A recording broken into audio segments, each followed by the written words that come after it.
Her background is in communications, public policy, and digital media.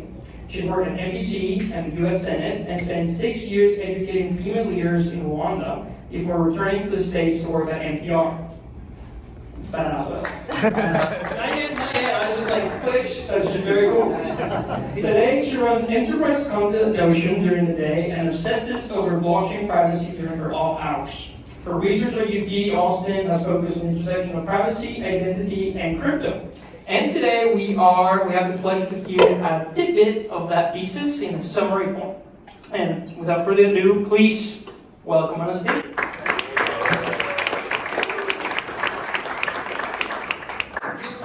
May the fourth be with us all. So, to the beginning of my presentation. Data exhaust. This is the trail of personal telemetry that's left behind by internet users like yourselves with little insight into or agency over your digital footprints.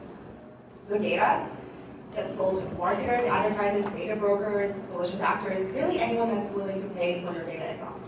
And it's valuable because it powers behavior models that are used to predict and manipulate outcomes. I call this concealed influence. So here's a map of the ad tech and MarTech landscape as of 2020, so it's grown since then. And these are all the companies that are feeding on your data exhaust. There's a growing consensus among lawmakers, policy experts, technologists, regular people, that this excess user telemetry correlates with and is actually causally linked to political polarization, online toxicity, isolation, depression, distrust in democratic institutions, and even real-world violence. So let me ask you something. Is the problem of data exhaust improved or made worse by blockchains? Well, let's see. Are some of us maybe, potentially, immutably committing all of our financial transactions to public ledgers for all and sundry to inspect forevermore? So why do I care about this? Well, in 2017, I watched the Cambridge Analytica scandal unfold very closely. I was born in Moscow. So as a US citizen of Russian birth, finding out that 87 million Facebook profiles were harvested and used by Russian troll farms to polarize voters, fracture our values, and influence the US presidential election, it hit different. So I resolved to do something about it, and I'm on a mission to find ways to clean up our data exhaust problem. So what's privacy exactly? In 1892, guys named Samuel Warren and Louis Brandeis, who later became a Supreme Court justice, which, by the way, I'm salty and kind of irate about the Supreme Court this week, and this is why I'm wearing a shirt that said the woman's place is in the resistance. The other reason is that it's May the 4th. But anyway, so they wrote this important Yale Law Review essay called The Right to Privacy. And it's one of the most influential works of privacy jurisprudence. It continues to influence how we adjudicate privacy to this day. And basically, they were mad about the intrusions of the modern media at the time. The invention of the camera made possible instantaneous photographs, that's what they called it, which were used to report on Louis Brandeis' daughter's wedding ceremony without permission. They got mad about it. They were furious that disruptive innovation upended their sense of personal space. So in their essay, they wrote that a man's house, also a woman's house, is his castle, her castle, and that personal spaces and our personalities are also our castles, and that these should be inviolable, that's the word that they used, inviolable, and protected against intrusions. But the intrusions of modern technology have certainly increased a bit since 1890, so I got to thinking. If our personal spaces are our castles, then what would it take to build a sufficiently robust privacy moat around every digital citizen such that the costs of enacting surveillance capitalism become too onerous to pursue, too expensive? We just don't do it anymore. Basically, how do I prevent another Cambridge Analytica in the metaverse? So to make surveillance capitalism too expensive to pursue, we need to identify the primitives that give rise to it. So we already know the first primitive, unchecked data exhaust. Let's explore the other two. The original sin of the internet, a missing identity layer. So the internet was built without a persistent portable user-centric identity that's owned and operated by the user. So the best available proxy for digital identity became our email address That's an attribute that's not owned by the user, it's actually provisioned to us by the companies, right? And this model of federated, company-managed identity separated us, the users, from custody over our data. And so, of course, accordingly, privacy governance is focused on how companies should handle our data, and not what users should be able to do with our own data. It also cemented a path dependency on data monopolies to manage our privacy boundaries on our behalf.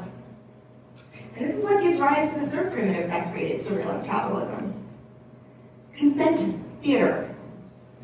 Since companies manage your identity and your data for you, they're also the ones that have to obtain your consent. So nearly every site you visit uses the generally accepted privacy principles to obtain informed consent to collect, use, and disclose your personal information. But this framework was written in 2003, and that's before the modern internet was invented and before Facebook was even founded. So it's not hard to imagine why much of it doesn't make sense today. The same is true of GDPR. It determines how companies should treat data. It has nothing whatsoever really to say about your own contextual privacy experience and boundaries, because you, as an identity object, do not really exist. So these frameworks help companies comply, but they're not for protecting privacy. Let's see, getting you to accept confusing terms and conditions and user license agreements is really all that companies need to do to check the compliance box, which is predatory. How can you give informed consent if you have no idea what you're consenting to and you can't really revoke it? If you ever had to tell a friend at a party to stop making advances on someone who's clearly intoxicated or incapacitated, you understand why this is predatory. If you know that person is cognitively compromised or too young and can't say yes, you understand consent. If you know that, but I asked and she said yes, does not meet the legal threshold for voluntary acts by consenting adults, you understand consent. And yeah, getting you to click yes or accept on the terms of service is all that companies must do to meet the legal threshold for informing you about your privacy rights and obtaining your agreement to their terms. This happens because there's really no way to center these consent moments around us, the users, since the user's identity does not exist outside the context of the company that provisions it to you.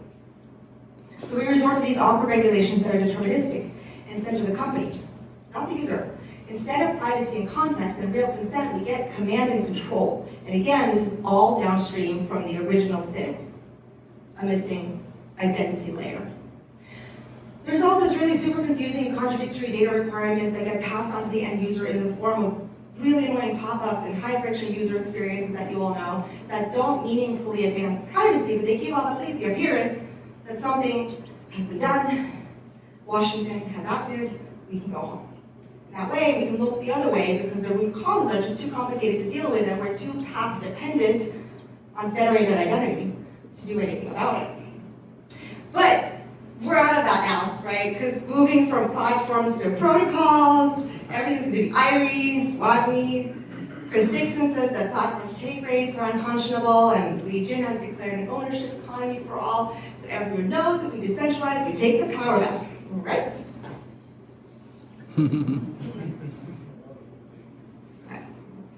Doesn't sound like that's all I had. Well, the ethos surrounding Web3 is imbued with all the world's collective hope, and mine too, and the dreams to break away from the influence of outrage culture, reclaim our sense of privacy and personal space, and regrow our capacity for free and independent thought. But the blockchain is kind of not that great for privacy.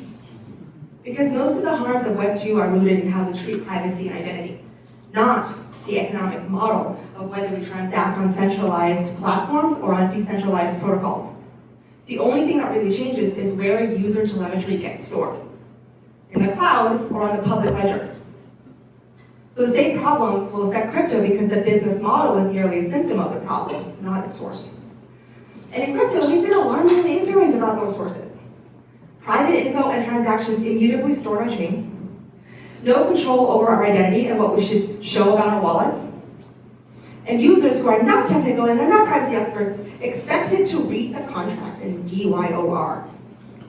Does that sound like something else from Web 2? Did I say it? Does it sound like consent theater?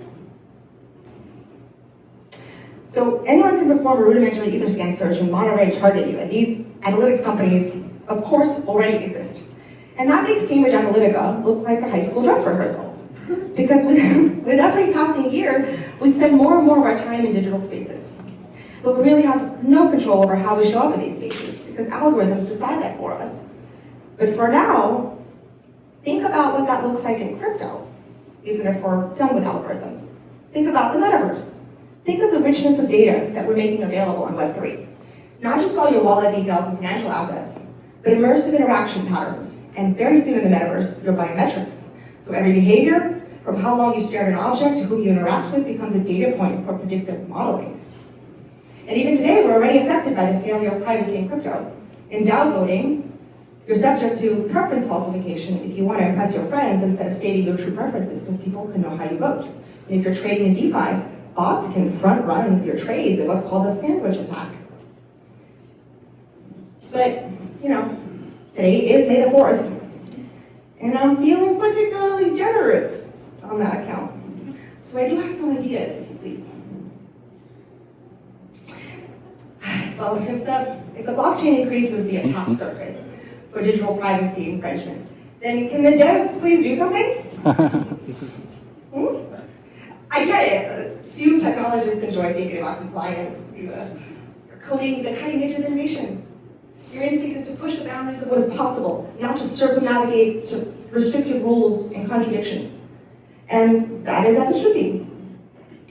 But since we keep kicking this particular can down the road, every few years Washington gets pissed about it and makes another law because the tech bros messed something up. How much longer? Regulation is basically a bug patch for something very wrong further upstream. And if all we do is patch it over with yet another version of GDPR and CCPA, we accumulate technical and ethical debt instead of addressing systemic failures from first principles. And that's what I'm asking this community to do now. What if, instead of telling engineers how to do their jobs, we define the outcomes we want to see and ask engineers to do what they do best, innovate critical paths to arrive at those outcomes? So coming back to the original question of my inquiry, how do I build a sufficiently robust privacy moat? Well, we need to address the primitives that give rise to surveillance capitalism. Those are data exhaust, identity abstracted from users, and consent theatrics.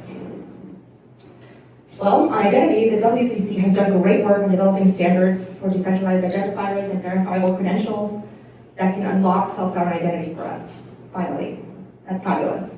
But if we want to build a strong enough defense against surveillance for our castles of cognitive autonomy, agency, and choice, we need to solve for the other primitives as well. So here's what I propose. A mental model for the outcomes that we want to see. Decentralized identity, plus confidential interactions, interoperable user preferences, and meaningful agency in how we make those choices. Let's break all that down.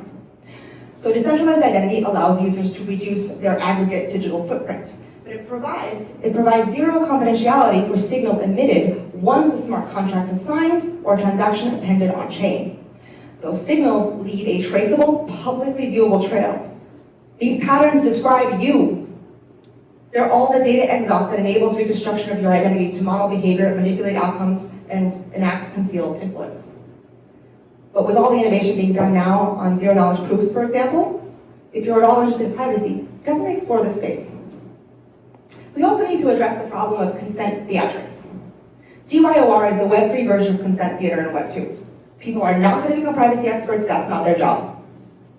So let's just acknowledge this as a truth and build around that as a design constraint. So you, the users, are the most valuable inputs in this economy. Your data is what companies want, so you should define the conditions by which those companies gain access to you. And you shouldn't need to be a legal or privacy expert to define your own terms. You shouldn't have to read, compare, and agree to 1,000 different contracts, conditions, and license agreements. Companies should agree to your terms. Without interop, we'll get locked into data silos and proprietary experiences that lead to centralized governance and regulatory capture. So we need common, mutually readable data schemas and data rails. Users set their terms at once, and companies do the work. Companies do the work to adjust the service they provide you accordingly. Talk about a massive coordination problem if we're going to build this way. But if this is interesting to you, and if you're a special kind of masochist, then I'd work at the infrastructure layer. So take a look specifically at oracles and bridges. And we have consent theater because we do not have the ability to grant true choice to users without a user-centric identity layer. Digital privacy is about having the ability to choose whom you allow access to your mind. For users to become the arbiters of their online lives, we need cognitive access controls. We need to be able to modulate our privacy boundaries in context entirely at our discretion, instead of having them dictated to us exogenously. This calls for clear, easily navigable user interfaces where users manage their preferences and their boundaries in context. Since very little interaction design has been conducted on identity interfaces and wallets, this is an area of Web3 that is ripe for innovation, invention, and design. So, data ownership. It's not about moving from platform to protocol or from custodial to non-custodial wallets. It's about identity and it's about choice. Without custody over our identities, and therefore our data, our privacy preferences, our cognitive access controls, we'll just replicate Web 2. And then what are we even doing here? But I'm not the only one thinking about building privacy modes. Here are some of the companies inventing the primitives that we need to defend against surveillance. So if you're a VC, here's who you should be funding. And if you want a job in Web 3 with a mission and a purpose, then here's your cheat sheet. I particularly want to draw your attention to agency. There's only 3 companies on it that I could find. This is the dimension of privacy that provides users with meaningful choice in their cognitive access controls. Very few companies are doing this, and it's a very interesting design space as this is focused very much on the front-end user experience. So interaction designers to the front on this one, please.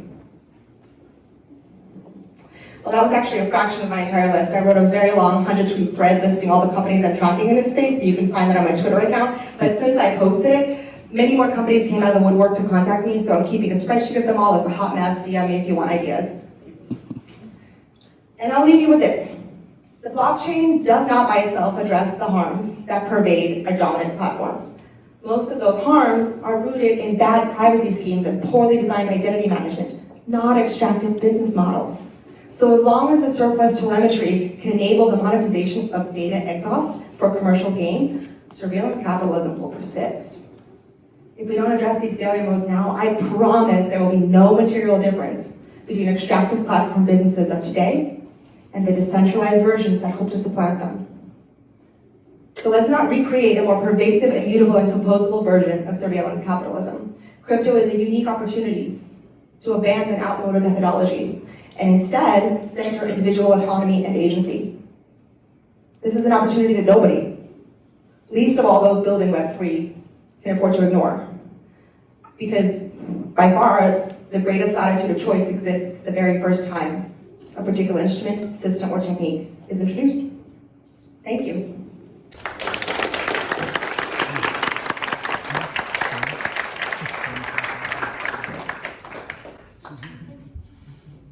Yeah, that was fantastic, Anastasia. Thank you so much. And your meme game was on point too. That was sick. I promise memes. That was awesome. Yeah, well, you know, if you like what you just heard, there's her social, so just give her a follow. Yes, Ryan. Do we have time for questions? I'm sorry, no? you just took the stage from you. Yes, questions, please. Yeah, Are there any questions? or contributions, really. We should contributory, participatory economy. So, I have one. yeah. Among all the companies that you listed there, is anybody building frameworks that other companies that haven't thought about it yet can just latch on to? So that's the infrastructure layer. Right. Right, yeah. Let's go back to that list. Oh.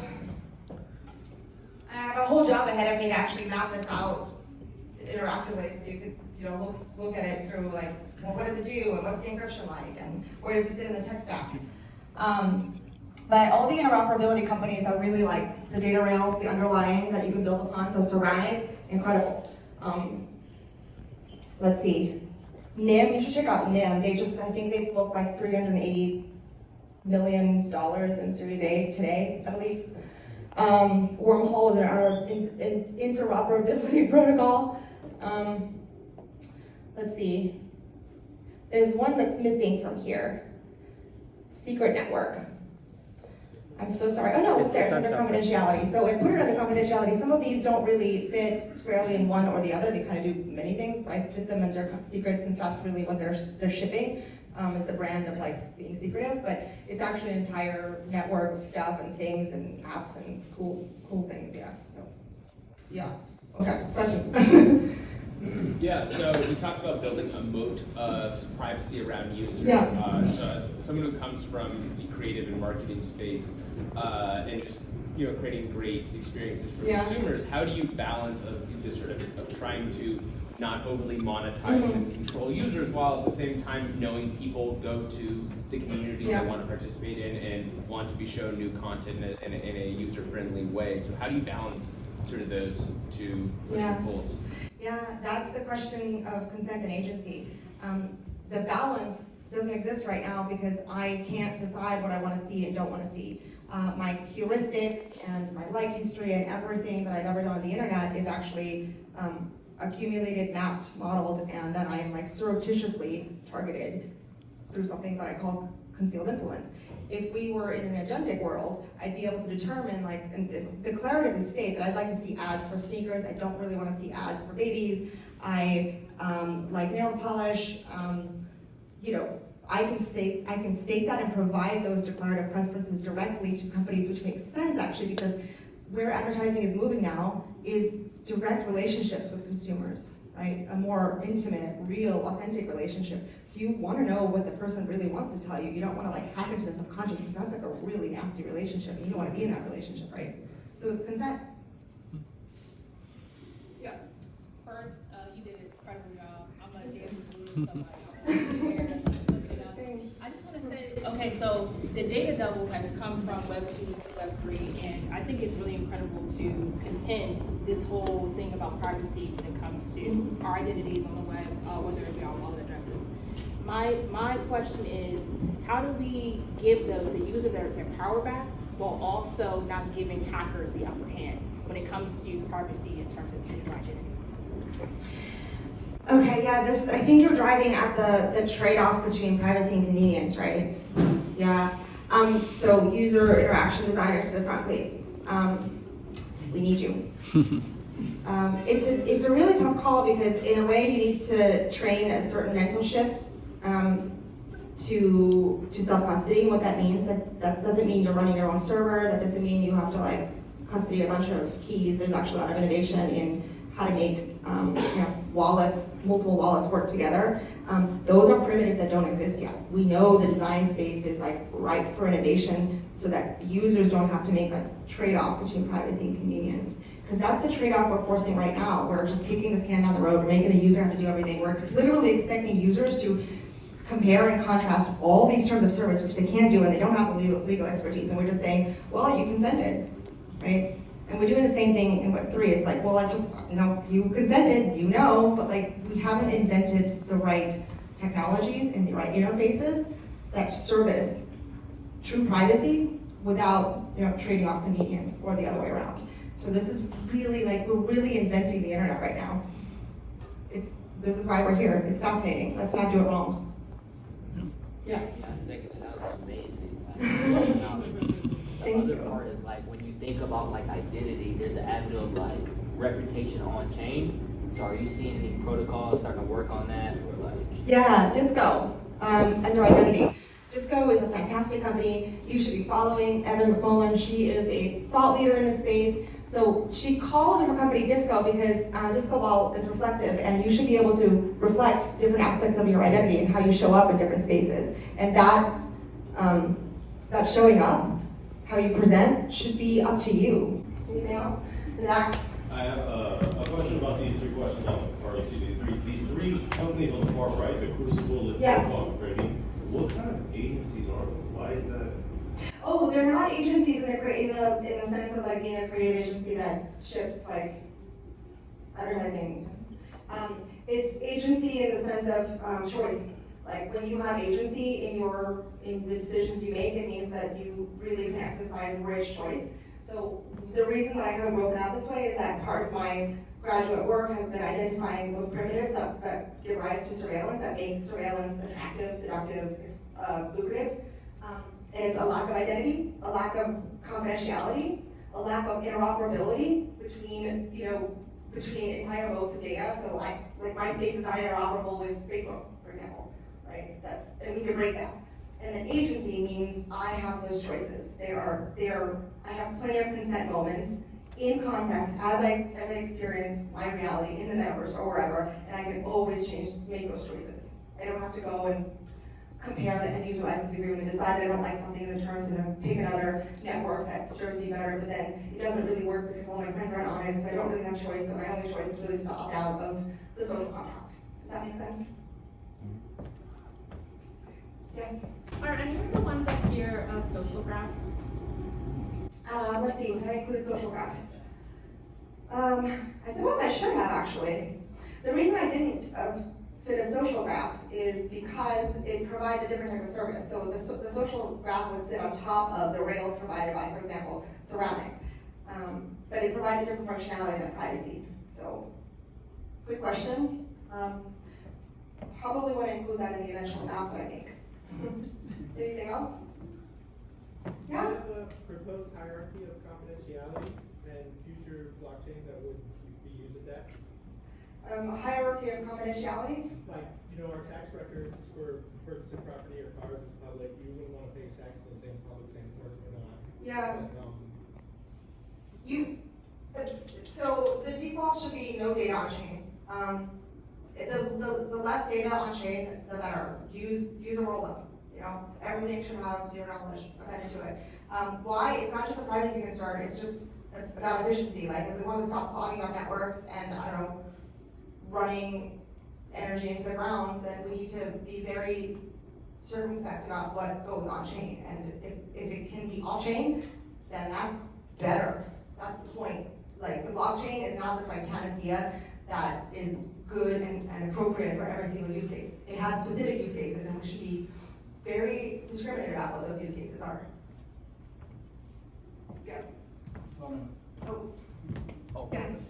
What's your opinion on you addressed that developer side, on the market side. What's your opinion on the government side, because the policy changes? Because a lot of times in this crypto space, the weak point is whatever entity does KYC. Yeah. Let's say with the DeFi guy or DeFi girl, whenever they're doing stuff on DeFi, let's say there's no KYC on centralized exchanges. Like usually you can't, no way to know who that is. It's just a public address.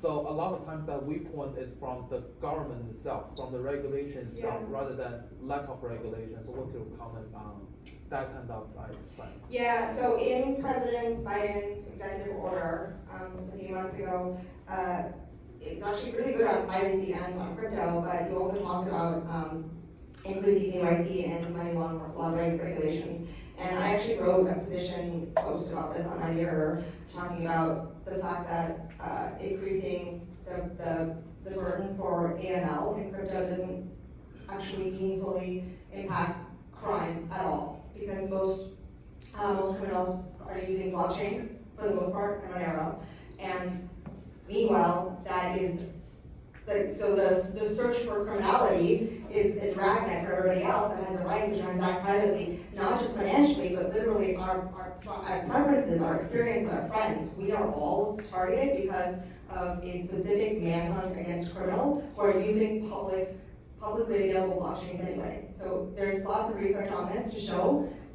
It's all in my blog post, which is, you can read about it if you're interested. But the real challenge is education. Like lawmakers aren't experts in this, and we don't speak the language of the law. Like people don't go to Washington and understand what drives Washington. Legislators care about their constituents. If you can't demonstrate what your constituents care about, or your constituents care about crypto, then they're not going to pay attention. So if you want to start to make change in Washington, you have to demonstrate that your voters care about this is important, or you're not going to get elected. So that's how you make change in Washington. Yeah. And just to that point, what can artists do to advance the culture around privacy, to kind of create that demand that the public would go to their representatives to create that policy level change? Man, if I were just to riff on it, I would do I would take a song from Hamilton and just change the lyrics and make it about crypto. Like, this is not a moment, it's a movement. Let's do something. Like, get the creatives up in here and make a video about it. I'm not creative, but I can see how it could be fun to do such a thing. Like, does anybody have an idea? I'm not sure how to do it. Yes, so the founder and CEO of my company is actually in a Broadway now, and she's creating crypto the musical. So she's Yes. See, I am like So much creative yes. adjacent. Like, not directly creative, but I can hang with those people. Yeah, that's so cool. Please